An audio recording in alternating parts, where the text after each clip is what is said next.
Welcome back to Fabricating Awesome Stuff.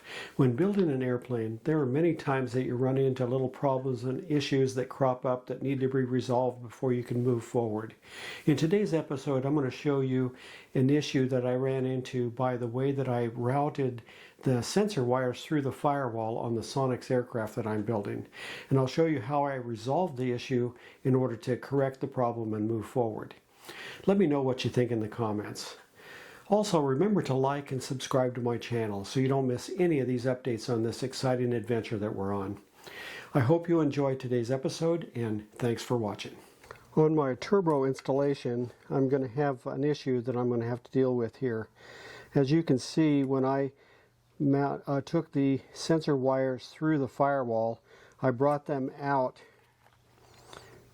straight from the firewall, and that looked like it was going to be fine, but there's a down tube that comes from the turbocharger and has an elbow that goes straight down to where the aero injector, basically the carburetor, is going to be.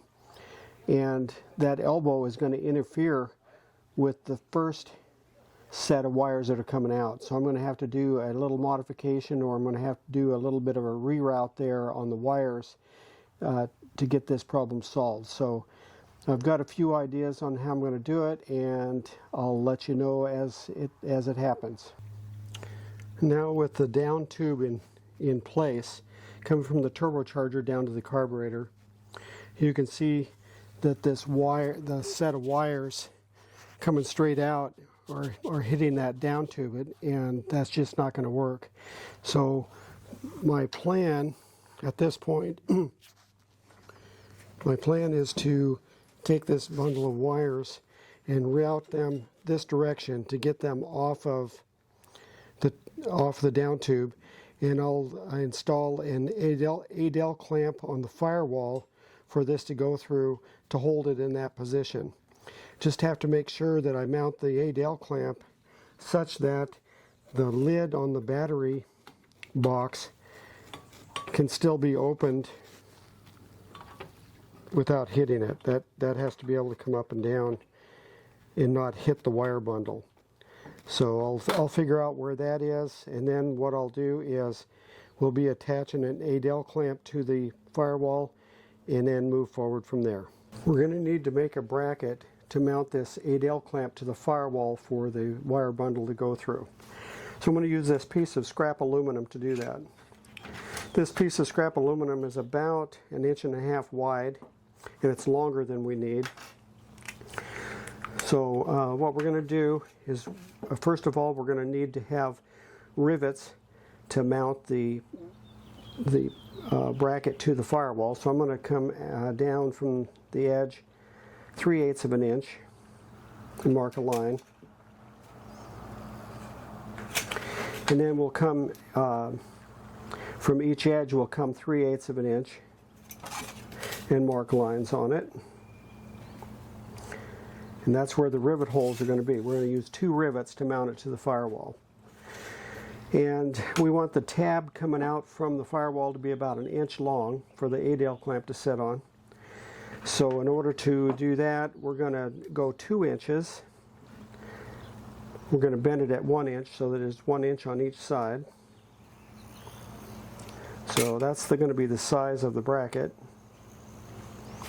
that 2-inch size. And the bend is going to be at 1 inch. So we'll mark a dotted line at 1 inch. That's where the bend's going to be. And then once it's bent and against the firewall, we want the Adel clamp to be about 3/8 of an inch from the firewall. So we're going to mark this, make a line. I'm going to go about the middle of that line, which would be pretty close to 3/4 of an inch would be the middle of the line. And that's where the hole for the Adel clamp is going to be. So the first thing we're going to do is cut the pilot hole for the rivets.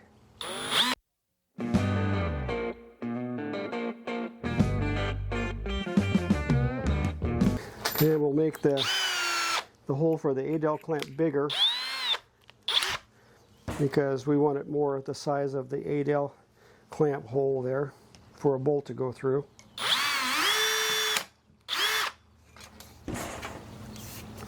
There we go. Okay, we'll clean up deburr the holes.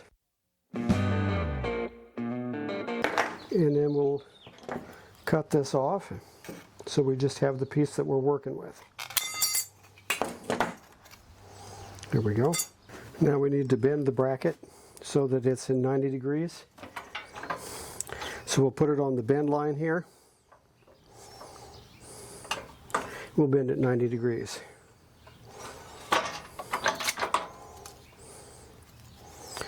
So now we have the makings of a bracket. We need to clean this all up and get it ready to install. Now we're ready to clean up and deburr this bracket on this Scotch-Brite wheel.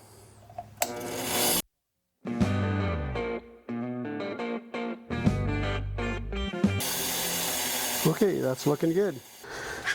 So what we need to do is we need to get this wire bundle, and we need to bring it up this way and mount an A-dowel clamp on the firewall right there for it to go through. So I'm going to use a 90-degree angle on my drill in order to get into this tight spot. And we're going to pilot the hole with a small bit to begin with, and we're using a carbide bit because this is stainless steel and it's pretty tough. So we'll go slow to get it started.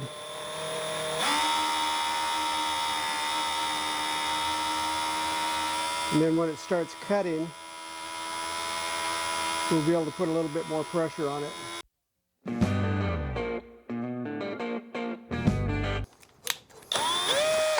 Okay, so we've got a pilot hole in there. And because we're so close to the battery, I went ahead and disconnected the negative cable so that there's no way we can short this out. Don't want that to happen. Okay, so we're going to grab our bracket. We're going to Cleco it by the first hole. Hold it in place.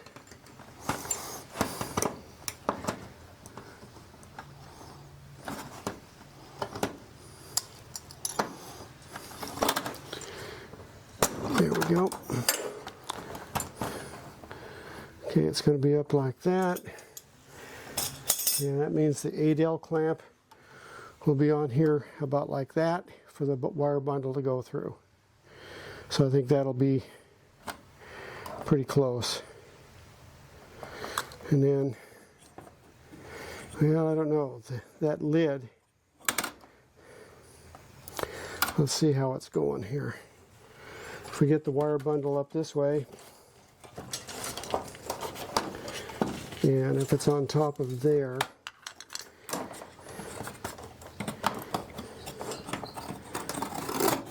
looks like we can get the battery. Looks like we'll be able to get the battery box open, so I think we'll be fine. And now we'll go ahead and drill the second hole. I use the hole in the bracket as the pilot hole.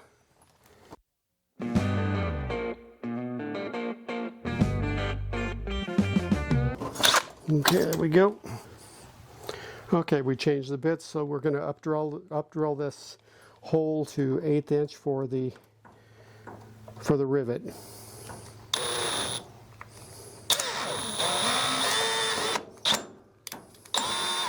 That's much easier than the original hole. Okay, we'll Cleco that into position.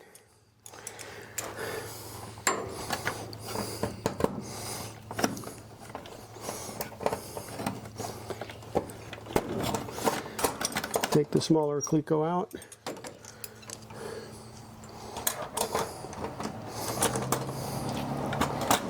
And then up drill that hole.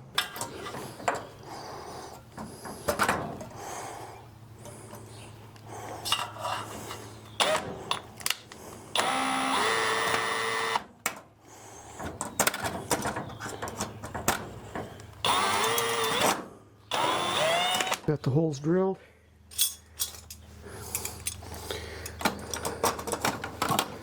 click out. And we'll clean up these holes a little bit. Make sure there aren't any burrs on them. And we'll go ahead and rivet this in place. All right, now we're going to click it back on.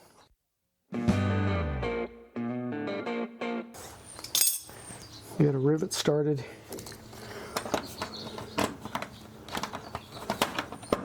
Here we go. And use a rivet squeezer to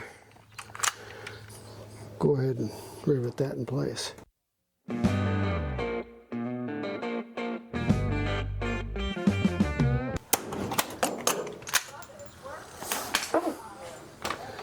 Okay, we're good to go there. Okay, now we're down at the firewall and you can see where the bracket has been riveted. Wire bundle is going to go over the top and into an Adel clamp that's going to be on top of that bracket. There's a possibility that those wires can get chafed over top of this other wire bundle. So what I'm going to do is I'm going to put this plastic wire protector on here,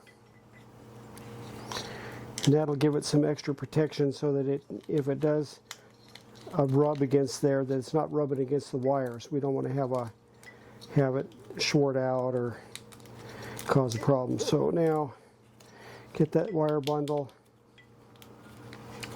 up like that, and we're going to zip tie that into position. Okay, I'll get a zip tie on here. That way that anti-chafe will stay in place where we want it. Tie it on there. Get one on the other end.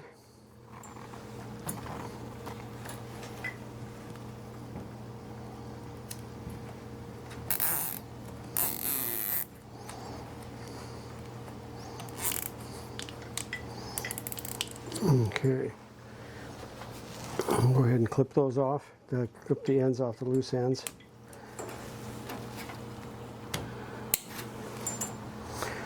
Alright, now that if that chafes against there at all, it's not going to cause a problem with the wire bundle. So now we're going to install the Adel clamp. So we slide it over the wire bundle first. And actually, I think we're going to go with a smaller Adel clamp. That wire bundle wasn't as big as I was thinking it was. So we're going to slide this Adel clamp, this smaller one, over this wire bundle, and those wires fit pretty good inside that. So now we'll insert a screw through the Adel clamp and then into the hole in the bracket that we made, and start a nut on the screw on the other side. There we go, got it started. Okay, and I'm just going to leave that loose for now because we're going to be rerouting some of these wires and deciding how they're going to go.